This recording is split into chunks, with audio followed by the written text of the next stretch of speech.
Dans le monde de Macron, on a une conséquence de la dernière grève à la SNCF. Vous savez, c'était 36 jours étalés sur 3 mois pour contester la réforme du gouvernement. Alors après la grève de printemps, la direction a engagé des procédures de licenciement, notamment pour des agents qui étaient en retard. Apparemment, c'est un long article papier de fond chez nos confrères de Libération.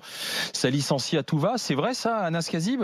Ouais, il y a plus de 50 conseils de discipline répertoriés pour l'heure. Ouais. Sur des faits de grève, donc sur des histoires de torches allumées sur un quai, de circulation arrêtée, voilà, pour la sécurité aussi des passagers, des personnes qui des fois descendent sur les voies. Enfin voilà, il y a plus d'une cinquantaine de conseils de discipline, des sanctions très lourdes, mais il y a aussi, on voit de plus en plus un management qui est de plus en plus violent, agressif. On avait vu un peu le truc sur Asnières où au final pour avoir une pause de 20 minutes il fallait avoir l'autorisation des chefs, il fallait avoir fait son quota, ramener son chiffre. Donc c'est un ensemble en fait. On a une période assez anxiogène à la Toutes les SNCF. procédures sont injustifiées à la SNCF, toutes. Toutes les procédures, en tout cas, elles justifient pas le fait qu'à un moment donné, moi je rappelle que quand on est on est gréviste, le contrat de travail il est suspendu. Ouais. C'est-à-dire qu'on est pour ceux plus qui ont eu salarié des retards ensuite, lorsqu'ils sont revenus embaucher, et entre autres, c'est ce qui est expliqué par la direction aussi, quoi. Il y a des cas qui ont posé problème. Oui, quoi. mais il faut regarder cas par cas. En tout cas, les cas sur lesquels on parle dans les médias, ce sont la plupart du temps des cas de personnes pour des faits de grève. Jacques. Mais est-ce qu'il y a eu vraiment des gens licenciés réellement pour l'instant, ou est-ce que c'est en cours, ou est-ce qu'il y a des procédures en cours? Parce que de toute façon, il y a des moyens. Tu as l'air de dire qu'on fait beaucoup de bruit pour Mais pas oui, grand-chose. voilà, je voudrais savoir réellement, est-ce qu'ils ont été licenciés concrètement, ou est-ce que ce sont des procédures qui n'aboutissent jamais? Exactement. Concrètement, c'est ça ma question. Non, concrètement, déjà après 2016, il y a eu plus de 400 répressions de militants syndicaux. Là, on est à... Non, mais 400 répressions, est-ce qu'ils ont quitté l'entreprise? Non, mais soyons précis. Il y en a qui ont été lourdés de l'entreprise. Il y en a qui ont été licenciés. Celui dont on parle, c'est le camarade Laurent qui travaille sur Bayonne, qui est contrôleur et puis qui a passé son conseil de discipline à Bordeaux. Moi, je suis parti soutenir cet agent. C'est un salarié protégé ou pas? Non, il n'est pas salarié. Il n'est pas salarié protégé. La direction a validé la demande de sanction, à savoir la radiation des cadres à la SNCF, c'est-à-dire le licenciement. Donc, dans un mois, il recevra sa notification, à savoir qu'il est licencié de la SNCF après plus de 20 ans de boîte. Écoute-moi, Anas, il nous explique tout ce qu'il veut, mais moi, j'en peux plus.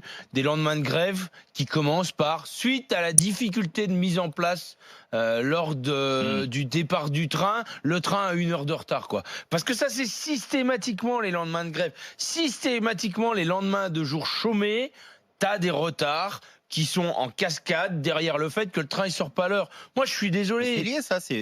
Mais moi, je suis désolé. Pour être à l'heure au train, je me lève et je calcule combien de temps il me faut pour faire ce que j'ai à faire avant d'être au train. Et à la SNCF, ça, c'est pas possible. Parce que les lendemains de grève, tu as systématiquement, suite à la difficulté lors de la mise en place, crac, et tu te prends 1 heure dans les oreilles. Tu as des rames qui sont dans des technicentres, et si tu as des salariés dans les technicentres au matériel qui sont en grève, il faut savoir que les grèves, elles terminent jusqu'à 8 heures du matin, et donc tu as les agents qui font service de nuit, qui sont grévistes. Donc oui, si toi tu prends ton train, oui, mais bon, c'est une grève. Une grève, c'est 3 jours. Une grève d'1 jour à la SNCF, c'est 3 jours d'emmerdement pour l'usager.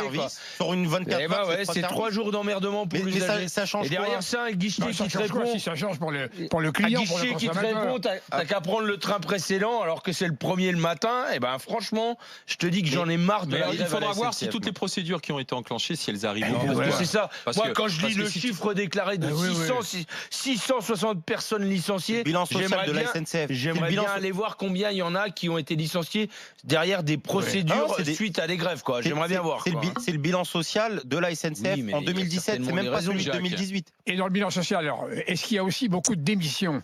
Parce que il y a plus de 700 démissions. Il y a plus 45% de démissions. Ça montre à quel point que cette SNCF on disait de la SNCF le repère des nantis et des privilégiés. La réalité, c'est qu'il y a plus de 700 personnes qui démissionnent. Moi, très récemment, un collègue qui a plus de 23 ans de chemin de fer qui a démissionné, non pas parce qu'il avait trouvé quelque chose de mieux ailleurs, mais pour aller au chômage, parce qu'il a dit, moi, j'en peux plus de cette boîte qui, en 20 ans, je l'ai vu se transformer. S'il démissionne, il a pas le droit au chômage, moi, j'ai pas la prétention de dire que ça fait 50 ans que je suis à SNCF. Ça fait 6 ans que je suis à SNCF, bientôt 7.